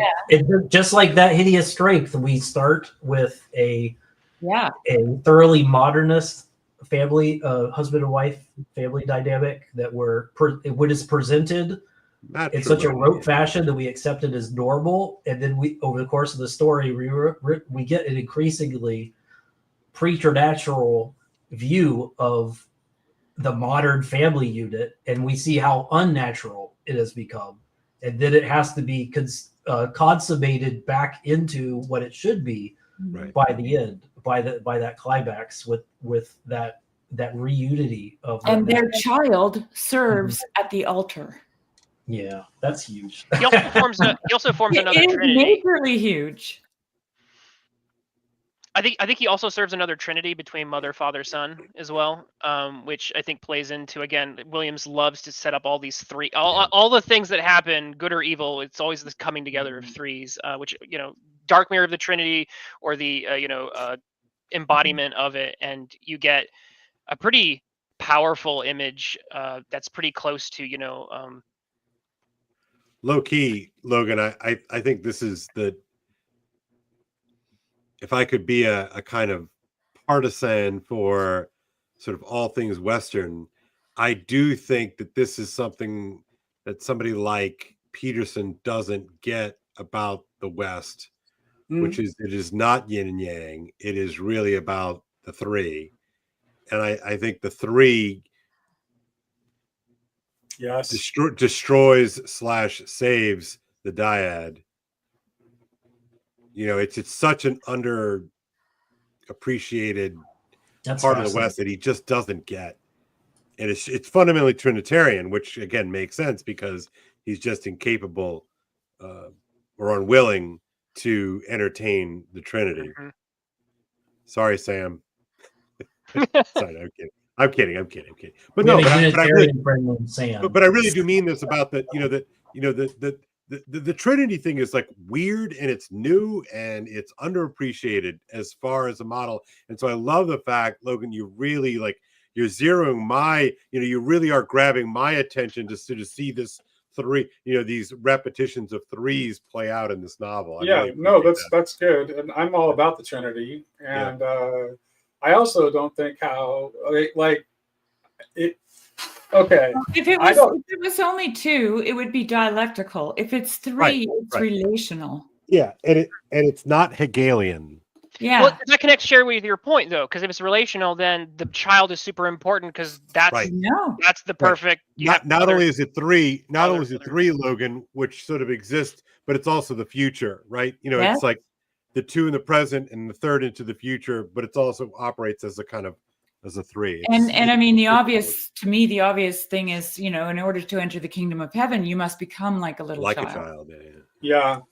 And so just to tie this to Barfield again, one of the things that Barfield talks about is the idea like that we can't seem in the modern age, we can't seem to wrap our heads around the idea of differentiation without division. No. And so this is why it's important for us to understand the Trinity, because that's what the Trinity teaches us. It's this principle that you can differentiate without dividing. That's cool. Well, that's what this whole book does. That's right. That's right. This whole book differentiates without division. And that's why I get a reconciliation vibe, right? Because to me, it's really muddying the waters of a dualistic theology, of good and evil. What is good and evil? What is the knowledge of good and evil? Like, all of there is I'm not even going to say it because it's going to be misconstrued, so I won't bother. But I just what is this censoring, Sherry? I don't understand. Sherry, what if we ever let something the possibility of being misconstrued? I hope I am in no way inspiring this self-censorship. I just want to. That's kind of our brand. No, not you. I'm just I don't have the proper vocabulary for these things, and then I plop something out there, and everyone's Can I give you something, Sherry, that maybe this is less hard? I'll take it, man. Hopefully you find this interesting. I'll take it. There's something peculiarly. I mean, we already kind of circled around this, but now that we've talked about the core themes of what's happening in this work, it's fun to circle back to the wrapper of this very British, like tragic comedy of errors. The format in which he's able to play this stage play out on. Yeah. And I hesitate to wonder. I mean, I can't think of a better format to do it in than in the British, mid-century modern format. Yeah, it's such a pristine way to tackle that, isn't it? And I wonder. There's a reason a bunch of North Americans are reading a British work from 100 years ago. Yeah, and then I just feel like this super powerful saturation of Celtic paganism and Celtic Christianity in this story, and now Logan's kind of enlightened us with the trinities, right? All these trinities, but then the trinities are also a trinity. There's 3 trinities. Okay, and that's a trinity. And so what I'm seeing now is the triskelion. Oh, right. Which is a very ancient and very popular Celtic symbol. So anyway, is both a trinity and a spiral at the same time. And a spiral, yeah. Like it's, yeah. And if anybody has any command of symbolism, and like I'm sure Williams did, being in the places that he was, the triskelion is a fascinating symbol. Like it's this, it's a quasi symbol of reality that people accuse Christianity of co-opting, but I think it's just simply a symbol of reality. See, there we go. That's the triskelion. And anyway, I just thought I'd throw that on the pile. I like that. That's interesting. Yeah, that's some. I'd have to. That's one of those. I'm to like ruminate on that a bit. There's a lot of things. It's like I have to think on that for a bit. Yeah, for sure. I finished the book yesterday, and I wished I had 3 days to ruminate. Yeah. You should have a trinity of days to think about. I need 3. Yeah. I did the same thing, Sherry. I finished just like half hour before, and because I thought it was going to be next Friday. Just so you guys know.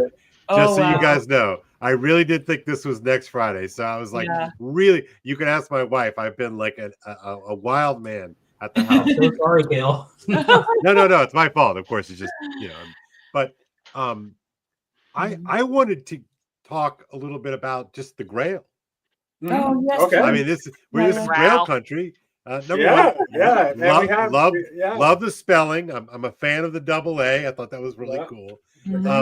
But look, I'm here on your channel here, Nate. I mean, like, what did you make of the sort of the depiction and the sort of the theology, but the sort of the how it's presented. I mean, what do you make of it? Yeah. He kind of, he goes, well, for him the Grail is a cup, right? So he goes with the cup version of the Grail. He also is drawing on some of the later Grail material because he brings in Prester John as a character. Right. So he's drawing on like later medieval, but that's interesting because the form of the naming that he chooses is an early form. Yeah. So I think he's trying to he's really using he's actually not making, I mean, the Grail is kind of like it's there, but it's like it's clearly it's not as important as it seems on the surface. Right. In some ways, it really is. Is it a MacGuffin? Is it a MacGuffin? Yeah, it's a MacGuffin, but it's weird because he's using it as a MacGuffin, but he also is using the symbolism of the Grail in a very deep and profound way. And like essentially what the Grail a better symbolic picture, like so what the Grail ultimately reveals to everyone, the good and the evil, it reveals to them who they are. Huh. And so he's working with it in a deeply mystical, symbolic way, and also kind of just using it as a MacGuffin at the same time. And it's interesting, like the Archdeacon's stance toward the Grail is super so casual. I love it. He's very casual. He's like, it's cool, I guess. Like, and it's the attitude. If you could save Barbara from her delirium, of course you're going to give up the Grail. It's God's nose will not be twisted. He has every confidence that whatever happens is completely fine. And yet, but at the same time, as soon as he can tell that there's something wrong with the Grail, he snatches it or he prays. Yeah. They have a vigil overnight. Yeah, like he interjects at the same time, which is so fat. Williams will do this with the same character, and he feels that it's consistent. I'm curious what Cale thinks of the Archdeacon's reflections on the downsides of sending the Grail to Rome. Yeah, no, I was cracking up. Yeah, no, that's fun. I mean, Nate, you should know that like all of my sympathies and aesthetical. My heart is an Anglicanism, so I'm probably the wrong Roman to ask this question. Well, doesn't the Grail represent Celtic Christianity in a sense? Yes, for sure, because there are definitely it seems to have a very simple, like it's not an ornate, jeweled thing. It's scuffed up. I mean, my argument about English Christianity, is that like, not my argument, but I think that prior to Henry, I think that English Christianity did a better job of keeping that stuff in the game. The magic. Ultimately, I really do, and I think that the stuff that happens in the 200-year wake of Henry is a tragedy, and I'm not saying that as a partisan of Rome.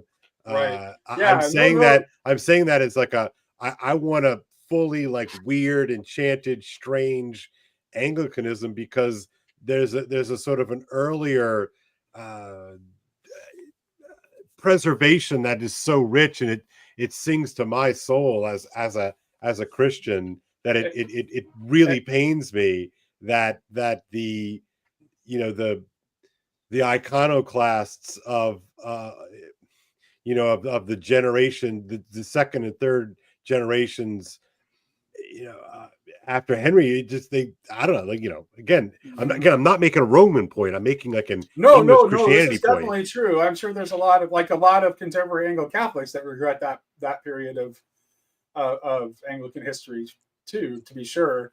And maybe at some point in the future there'll be a Sarmite church in communion with Rome that we can we can both attend and be happy. Amen. No, I mean, that's what I want. But I mean, again, I'm probably going to make all the Catholics angry with me because I'm not being partisan enough. But I mean, I just, there is just something peculiar. Well, I mean, look, with the way that Lewis talks about this and that hideous strength that, you know, logers in Britain, right? You know, that I find, you know, English Puritanism / you know, sort of capital P Protestantism to be British. And I see that logers as a sort of a more ancient, more full Christianity. And again, I don't even have to talk about, I don't care about Rome in this context. I really don't. Right. But there's an enchanted, you know, beauty to that is gone. It's, you know, we're not gone. It's just, it's so faint. And so the funny quibbles between like the Duke and the Archdeacon cracked me up. I thought it was funny. Well, yeah, and because it's obvious that Williams clearly holds it lightly too. Right. And the reason he's using the Grail is actually to point toward all the things that you just talked about. Yeah, I think so too. Because he cares about those things too. That's why he's using the Grail as part of this story. It's also, just to underscore a minor point, like it's also a very British, it's very like a Shakespearean romantic comedy kind of thing to do. Is to have all these characters that are supposed to be unified constantly misunderstanding each other in these kind of silly moments where they're actually they're turning around each other and missing each other, misidentifying each other, when the Grail sees them all connected. The Grail is symbol. I like that. Prester brought its own round table together, and they're not identifying each other as members of the round table. And until the you know, communion at the end. But it's just this cute, and it's a very British thing to do, I feel like, is just to kind of, in dialogue, they're sparring, and that lets you know that they're going to be unified, you know, that, I don't know. Anyway. Because, go ahead, Cherry. Well, the book is definitely about liminal spaces, right? Like these in-between spaces, and Anglo-Christianity or Celtic Christianity is the liminal space. Right, like it really keep going. It meets Catholicism, it meets Protestantism, and it meets Orthodoxy, right? But it doesn't. It somehow preserves a mystery to it that doesn't get absorbed. It doesn't get absorbed into any one particular one of those mainstream, you know, ideas, and remains very Anglican. You know? Like it just does. Like it's just interesting, don't you think? So it's like Anglo-Catholic in particular. I mean, I know from being in Orthodox circles that, you know, they're like, oh, Celtic saints. Well, are they really? You know what I mean? Right. I mean, they have them. They have them. They're there. So, you know, I can hang my hat on them and stuff. But it's just a weird in between little space, and I also see that the story being about that. And go ahead. I was gonna say, I want to pick up since you brought up liminal spaces. I was gonna use that as a segue to talk about what someone in chat really wanted us to talk about, which is the ointment. So let's talk about the liminal space that Barbara gets cast into, the back rooms, as it were, to borrow the internet parlance, or essentially the. Sorry. The hellish space she gets tossed into. This is where, honestly, this is one of the more this and the evil communion at the end are two of the most uncomfortable things for me. And the reason why, this might just be coming from my Protestant background, but one of the tenets, I don't know if it's necessarily doctrinal. No, it is doctrinal, I would say, is the idea of salvation being something that's really only between you and Christ, and that Christ is the only person who has a say in whether or not the only one who could bestow or potentially revoke that idea. And in most cases, many understandings, it's once it's been bestowed, you know, I'm not trying to open up the doctrinal can of worms there, but a lot of Christians, especially from my background, are just like, you know, it's you know, God saves you, and then, you know, you're saved.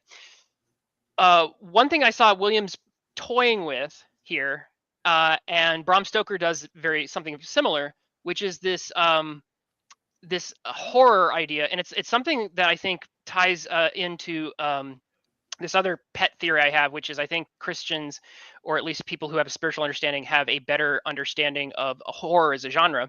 Because in order to be horror, in order to have horror, you have to be able to be horrified, and something thinking about eternity, even in a positive way, can at least fill you with awe and terror.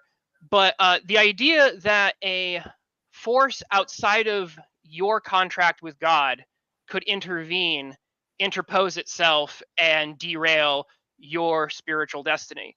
And in Dracula, we have the idea of if this evil satanic guy gets his fangs into you, you become his thrall.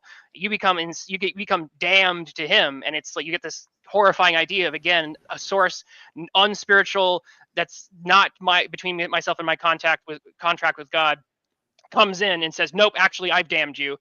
And Persimmons attempts to damn 2 souls at least, or actually 3. He tries to damn 3 souls in this book, and it sounds like the book in a moment almost seems like he could almost do it, right?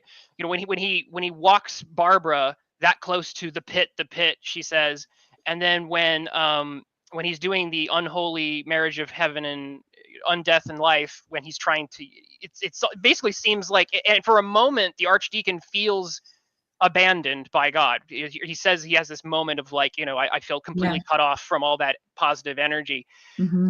So what do you guys make of that, of what Williams is playing with there, the idea that there's someone else could damn your soul to hell without your consent? Oh gosh. Yeah, that's the most from a Christian perspective, it's the most horrifying thing to ever think about, and Williams plays with that, and I think it makes him an excellent horror writer. I just watched a stage performance of Screwtape Letters last night, and he never plays with that idea. It's a very safe book compared to this. Hale just watched Nosferatu, where the story, I'm assuming, is explored in detail. Yeah, it's very similar to Bram Stoker's vision. So it's very much in keeping. Yeah, well, vampirism is an anti-communion. Yeah, I mean, that's the blood. Yeah, no, and what happens to us? We're not fully, the transformation that we undergo in partaking of Holy Communion is not something we're necessarily fully conscious of either. Right. So, who is it that is it Prester John that says, "Today you'll be with me in paradise"? Message of the Grail. He says it to Mornington. He says it at the very end. Yeah. Mornington. Right before Mornington gets murdered by the Grail. Not murdered by the Grail, murdered by the symbol that the Greek pulls out and charges with evil, his own life force, essentially, because he's very tired afterwards. That's another common thing. That's a thread between him and Tolkien. The idea of that once you're acted as a channel for these higher energies, you're drained, you're tired. Gandalf goes through this when he fights the Balrog in Moria. So I was tracking that, at least with the energy aspect, the powers that you're utilizing. So they both get that straight out of Arthurian romance. Merlin, when he transforms Uther into the image of Duke Gorlois, has to sleep. He has to go to sleep because of the energy for a long time, because of the energies he's expended. So this is an idea that comes straight out of medieval sources. So that's where they're getting it. Okay, but does Persimmons go to heaven, or does he go to hell? Yes, Prester John says, "You will be with me." Right. Same line.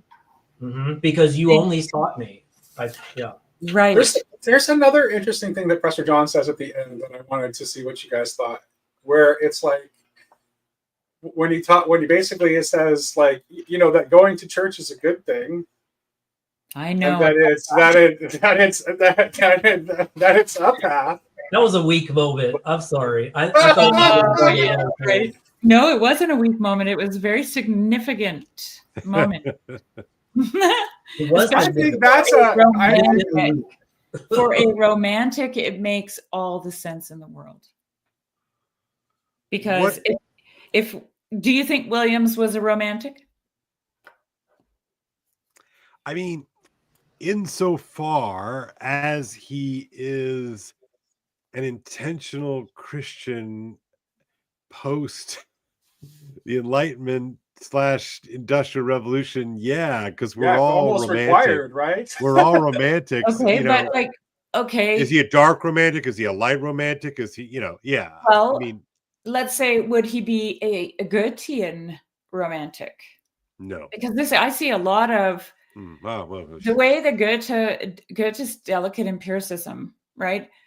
This is what I see him doing, Williams doing. I see a very delicate theological empiricism in this novel. Like that's what's making a lot of people really uncomfortable with it. Why it wouldn't be found in a Christian bookstore, because well, the ointment scene is why he wouldn't be at a Christian bookstore. Huh? The ointment scenes are why he's not 100% gesturing away from the propositional. Keep going, Nate. Keep going. I mean, that's okay. So he is telling you that what being a Christian is about is participation in the pattern of Christ's being. And he shows you in the novel that this comes in many forms, right? We have it it's present in the traditional Church of Rome. It's present within the Protestant traditions, and it's present in this, like, I go to church every once in a while, romantic guy who's obsessed with Arthurian literature and all that kind of thing. Right. This is good.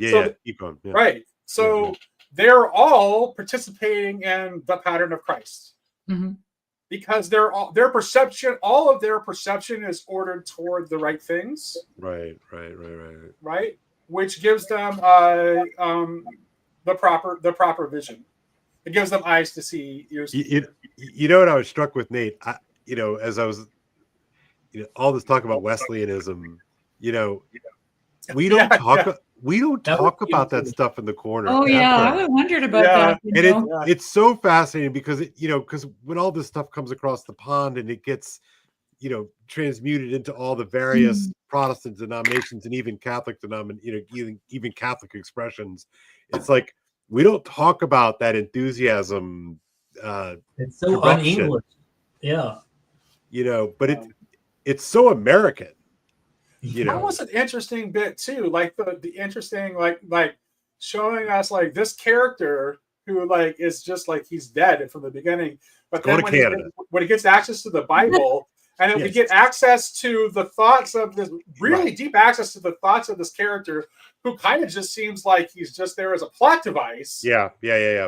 But this Bible is discovering it's like we get to see the inner conflict of this person who is like in flesh, wants desperately to be saved, but desperately fears for his own salvation because he feels cursed. I mean, he feels cursed. I mean, he says, "Damned, right?" And honestly, on the surface things, doesn't seem to have done anything really that would rise to what I think any of us would say, like, "Oh, you're damned now." It's probably just sort of overly burdened by a kind of maybe a hyper scrupulosity or a sort of a mental kink. I don't know. So, Kale, I have something. He's also cursed externally by essentially Persimmons towards the end.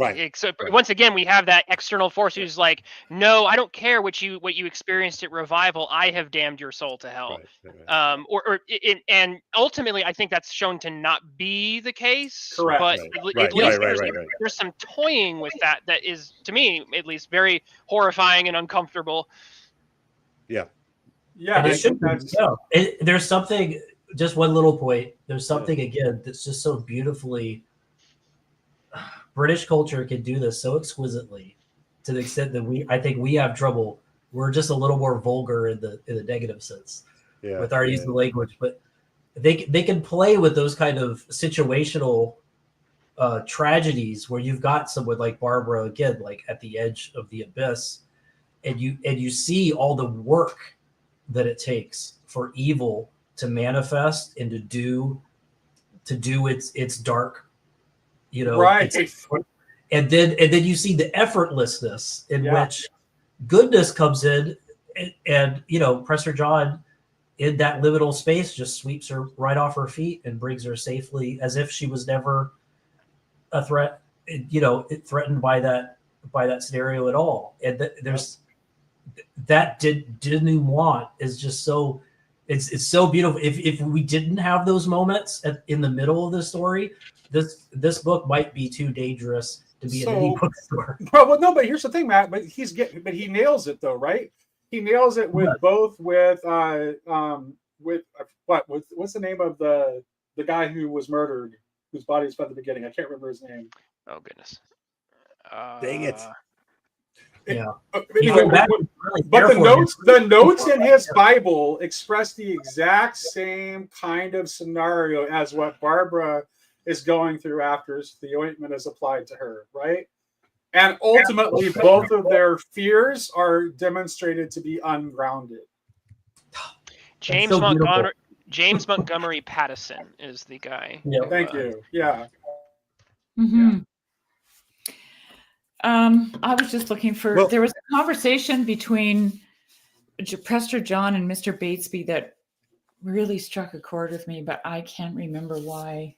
I'm so happy Batesby got brought up because he's the. Out of all the perspectives that are shown, his is the one that is, I think, we're supposed to roll our eyes at the most, and yet Williams also gives him his own trinity to work in that works for good between Prester John, Batesby, and the inspector, and so the coming of them is actually what sets in motion the finding of the. And doesn't the whole thing end with Batesby? Yep. Mm-hmm. Exactly. Yeah. Yep. But at the same time, as much as we're supposed to kind of roll our eyes, I think some of his more, liberal interpretations of things, it doesn't always. He's another perspective on spirituality and psychospirituality. So again, it's just this whole buffet. Take your pick of different approaches, and he doesn't just portray Batesby as being 100% wrong. I'd say that I think there's chunks of it where you're like, okay, you're supposed to roll your eyes at that particular point. But Batesby is also like a very, I think, genuine person who wants to help people. And he's got a very practical kind of mindset towards things. And that's not, I don't think Williams wants us to see him as just wrong. It's still an endearing comedic presentation. Well, it seems to me that none of the characters are perfectly evil or perfectly good. Right. And one thing that I think, one of the things that I would think, one of the things that makes me wish this work would get studied more in academic and literary circles is how often, like I said, spirituality just becomes just a 1 or 2 note thing. There's good Christian is your coexist Christian, bad Christian is devout, and that's how I understand religion. And that's like that. Those tropes just reinforce themselves all over literature. And whereas, like I said, Williams is able to just give so many nuances. Good people who are much more sinister and evil, people who are just kind of like in the Barbara, who's just kind of in the middle. Oh yeah, I go to church sometimes, but I'm not particularly devout. Lionel. Right. Yeah. Lionel, who's having like an existential crisis, I really love just the amount of variety that you get to psychological, spiritual archetypes there without just saying this one is kind of dimensions to that. Absolutely. Yeah, he's not picking winners and losers. No. Yeah, very well rounded. Yeah, it's very. The book itself is plotted very pulpily. Certain other things are very pulpy, but his grasp on character with this wide variety is something. I think it's fair for us to say that the plot is contrived. I mean, it definitely is. And that's what makes it so British. It's just like the Grails here deal with it. It's very Dickensian. Let's get on to the comedy of errors. Yeah. Right. I mean, because characters are so there's such a wonderful mix of good and bad. For the longest time, I was reserving judgment on the Archdeacon. I just never knew when Williams was going to flip the character right off the page for me. Like, I kept thinking, oh, he's great, he's good, he's, but what's going to, I just had to keep holding on to my judgment till the end. And it happened the way I wanted. The North American turn where you're looking for that fall from grace, maybe, or something. Well, no, it's not so much that, but like he does the same thing with Gregory Persimmons, like sometimes he's just so obnoxious and other times he's so caring and every little detail, like with Adrian, for example, right? And anyway, it was just like Logan was saying, he's not making these people flat and one-dimensional, right? You know what's interesting? That is one of the interesting things about Gregory is that like he's a Satanist, right? And he's like conducting all these dark rituals, but he's very concerned with conventional morality. Yeah, he calls on the Duke with the note, and as the Duke reads the note, he has the courtesy to turn and look out the window. Yeah. You know what I mean? Yeah, like yes. And I'm like, oh, it's a very British, weird. Very British evil. I may be a Satanist, but I am going to honor all of these very civil, and here's your tea, sir. And he's very proper, very proper. If you would like to come, if you would like, exactly. Yeah, Would you like to come and sacrifice your soul at 3:00 p.m.? Yeah, tea and crumpets will be provided. So no, that's what makes it a fascinating contrast with like American literature, because American literature is much. I'm being very broad strokes with it, but especially in the pulpy sense, there's a lot more action, right? And characters who have agency over their actions, right? I am even in the names, right? We give our characters names that imply agency to them. And so like Sam Spade, Conan, like these names that have power, and then they take up their swords, they take up their arms like our Second Amendment, and then they do battle and win through often very, maybe humanist means, essentially. And the victory here is essentially a martyr tale, which is just this is something that I is fascinating to explore, because I was in a secular environment in grad school, and we were taking a look at some of the martyr tales, one in particular in this Chaucer class that I took, and no one understood the martyr tale. They just said, "Oh wow, this poor woman is just a victim. She just got her agency taken from her, and she was killed. This is such a tragedy." And I went, well, "Do you not see the afterwards and all the people who got saved because of the war in heaven? Essentially, all the people who came to Christ because of she has a martyr's agency." And like it was just did not compute. It was like there was just a missing file not found, and but that's what Williams is channeling here in War in Heaven, because the Duke of North Riding and Mornington, who take up action, we are going to go take our agency, do the American thing, stomp, bold out, break the door down, take the Grail, and that action it's kind of repudiated essentially, and then the action that gets rewarded by the narrative is again the inactive action of completely just giving yourself over to the higher forces that are at work, giving yourself over to God, and then having God work, channel through, and then resolve the situation. Okay, but that is what the Grail is. It's becoming the Grail. Okay, I'm very, very interested if Cale, do you remember anything about the point you were going to make earlier about chivalry?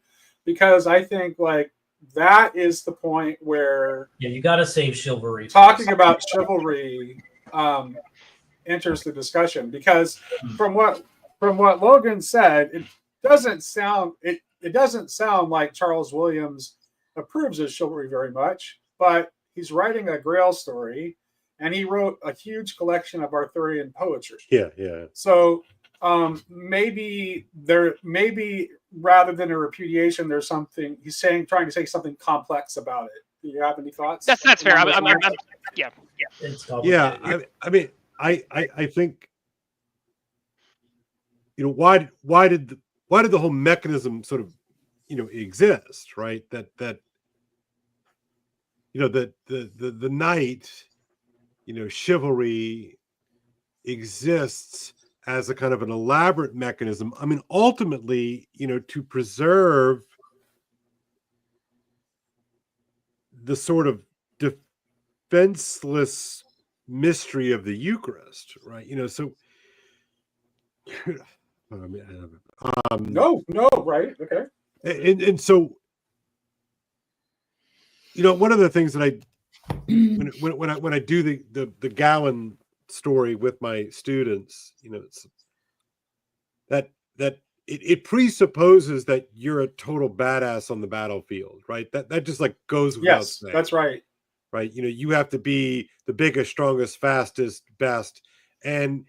But you have to be the best, not only in terms of like, I can bench more, I can kill more, but the how is so significant, right? So our notions of like a fair fight, our notions of, an honorable comportment of being, come from that, right? Because what does it do for you to win on the battle but to lose your soul, right? What does it do for you to gain the world but lose your soul, right? These are intimately connected realities that I think are very much part of the mythology of Camelot, very much Yeah. part of the mythology of what Arthur, the golden age that Arthur establishes, is not just a bunch of, a collection of badasses. It's a collection of badasses who are also willing to order everything toward the protection of the innocent and the weak, right? And so, what is more vulnerable, right, than the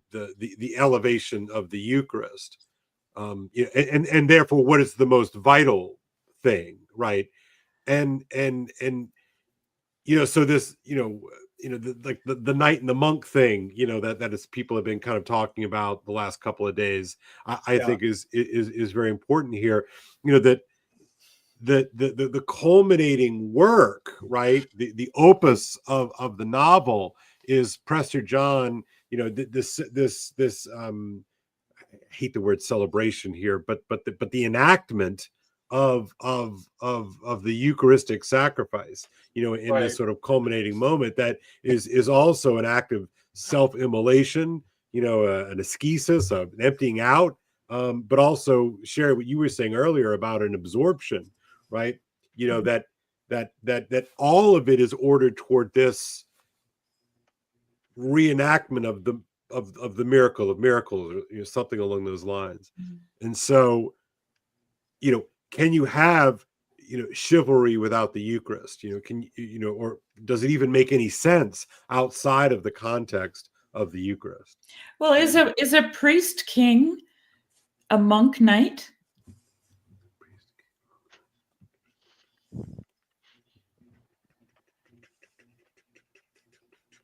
I would have to sit with that one. I would have to sit that one for. That's gonna have to think on that one for a bit. That's something to chew on. Yeah, I would just say, I don't know if you haven't had someone else in mind, but I know my friend Michael has been writing on that a lot. That's kind of what I'm. So Michael is the sophiologist, so he's the best person to write about this, because he's not going to make the mistake to think that chivalry is about the elevation of the masculine. No, he knows perfectly well that it's actually, you're talking that as chivalry arrives in history. Go ahead and interrupt me. It's fine. No, I was just going to say, like, the priest, that's the oddity of the priest, right? The oddity of the priest is like, and perhaps I'll ruffle feathers here, but it's both a hyper masculine and a kind of hyper feminine thing, at the same point. And I think knighthood is the same thing. Right. It's the feminizing. Right, because the knighthood, is like, you kneel in front of the sovereign, right? And you are, you're castrated, right? All of the symbolism is orienting and ordering all of us as ultimately feminine to, and you dedicate yourself to the service of the lady, right, so that you can learn to be worthy of that, of that sacrifice. But to bring it back to I think there is a conception that the Duke of North Ridings has. What I really appreciate the experts, you guys who have much more expertise weighing in and adding complexity to conceptions of chivalry. I would still argue that the conception that Williams is portraying through the Duke. So I'm not just saying that, like, oh, Williams has this a narrow conception, but I think the text of the novel seems to indicate that the Duke's conception of chivalry does map onto a lot of the conceptions, maybe Yeah. mixture of misconceptions as well, of it being this more muscular, take Right. up your coat of arms Right. and defend, Well, break down the Be- door. because And, the and what does temptation- the archdeacon do to Cale's point about chivalry? What does the archdeacon do? But he identifies that there is no.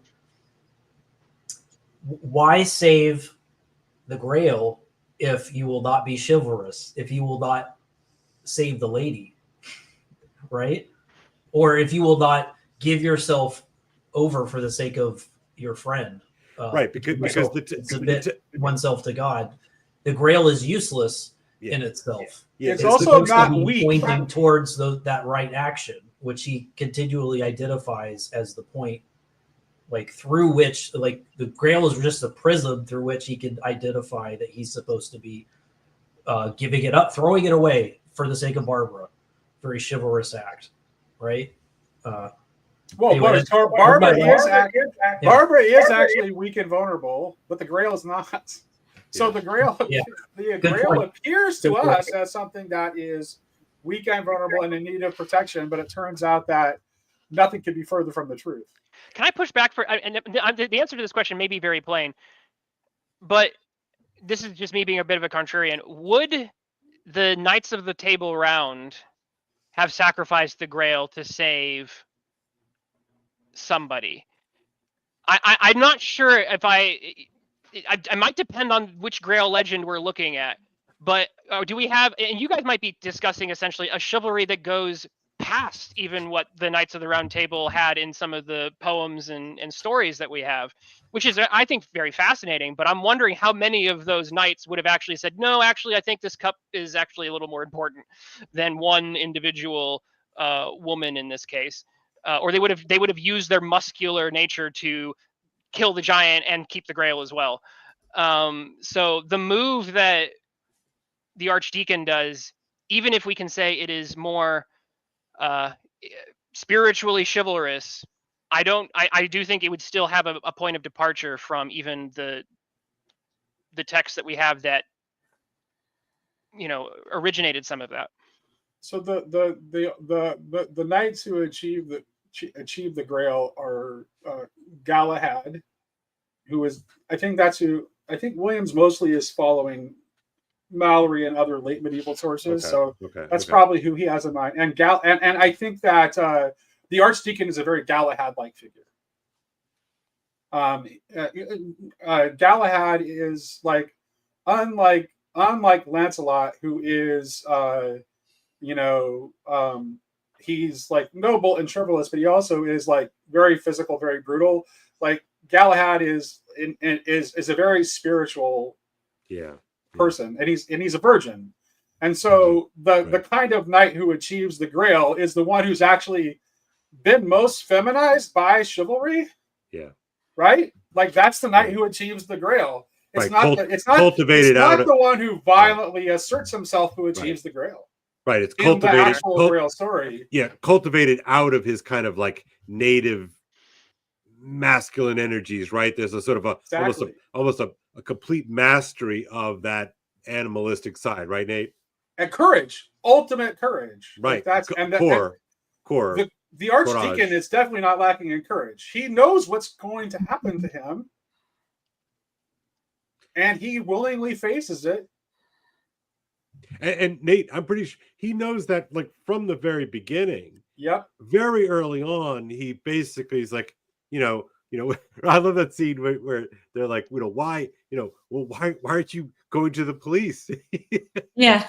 He's just like, well, I know where it is. There's no need, and I'm not going to press charges, and like this whole thing is ridiculous.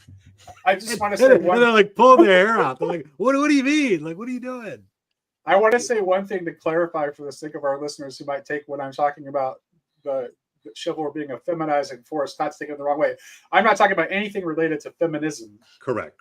Which I think I agree with my friend Michael, and Michael will tell you this too, that effectively feminism is precisely the opposite of the elevation of the feminine. It is like the obliteration of the feminine in favor of the masculine in totality.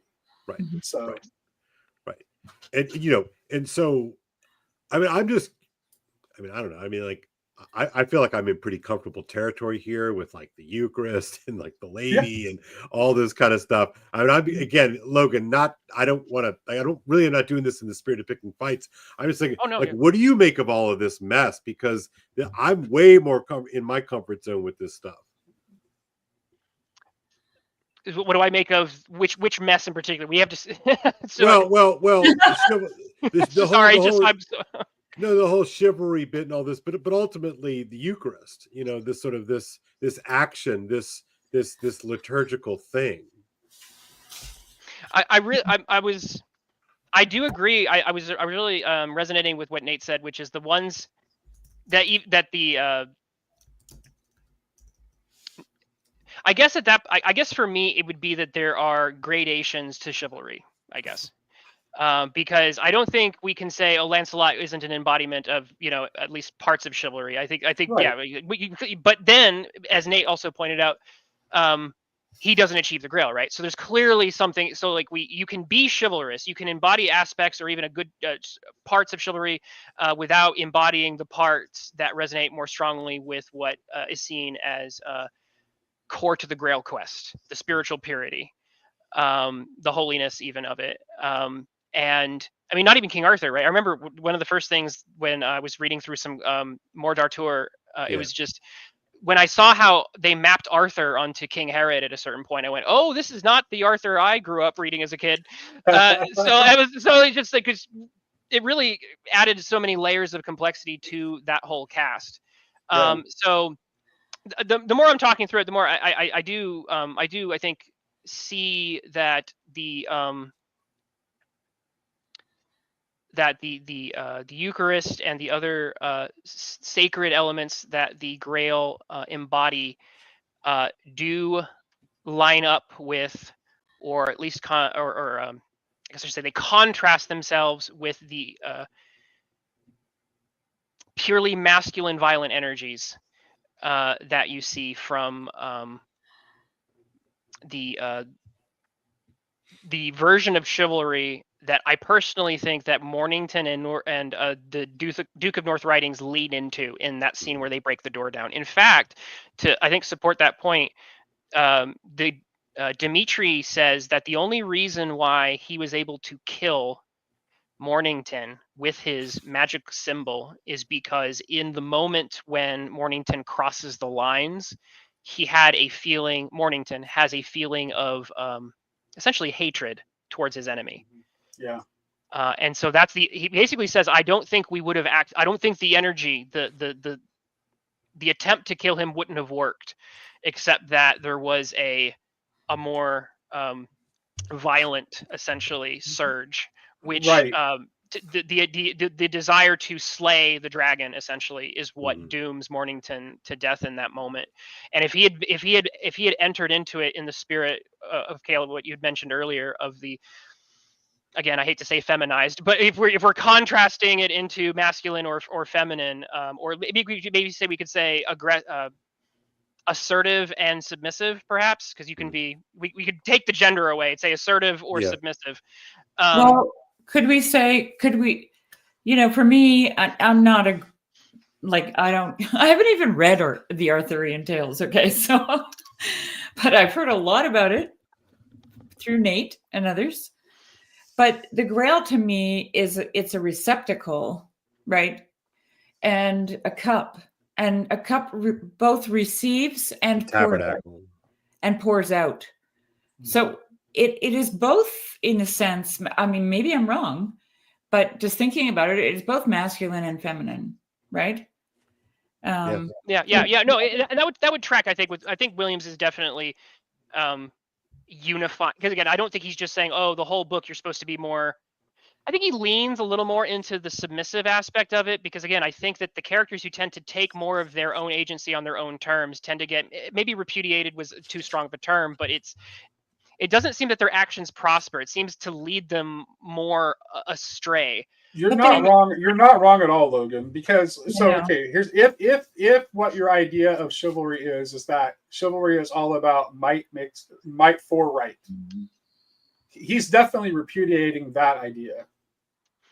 of That's chivalry. a conception. I think that's a conception. That is There's a conception an of aspect chivalry. or facet of chivalry, and it's the facet that the Duke of North Ridings and Mornington are utilizing when they take that path. And so the chivalry that you and Cale are discussing, I think, is the one that the Archdeacon. Well, it's not accidentally tied up with it. Okay, so chivalry is not accidentally tied up with an increase of veneration of the Blessed Virgin. Like those things go hand in hand. So what chivalry is really about is taking the warrior, and you're talking about people who were not that many generations ago, were barbarian tribal warriors, savages, right? Yeah, right, and worshiping violent pagan gods, barely even human, and it's taking that, right, them conform to the image of the Blessed Virgin. Right. So if you remember, this is why the Grail is always attended by maidens in the Grail. That's series. right, Nate. If you recall, on Sir Gawain's shield, he's got the pentangle which faces outward, which is sort of the code and the 5 5s and all that. But on the inside of the shield is the image of the Virgin Mary, right? So that even as he wades into battle, what he's looking at as he does his thing, he's looking at a picture of the Virgin. Yeah. Right. So it's just. You're right. It's inseparable. Well, in the line about Lancelot in Tennyson's poem, "The Lady of Shalott," a red cross knight forever kneeled to a lady in his shield. Right. Yeah. So, yeah. I'm gonna have to go now, guys. I just want.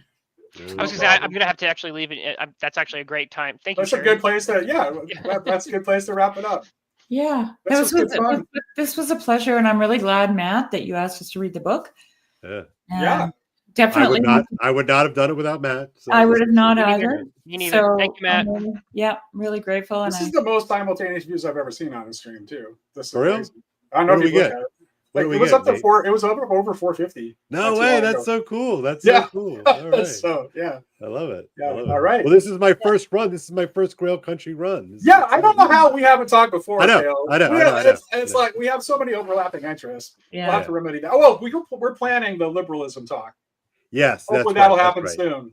Yeah, and I am dying to talk to you about TAC because that's just too about Thomas Aquinas. Okay. Yeah, can't wait. Yeah, message me. All right, talk to you later. All right, brother. Y'all be well. God bless everybody. Bye, everybody.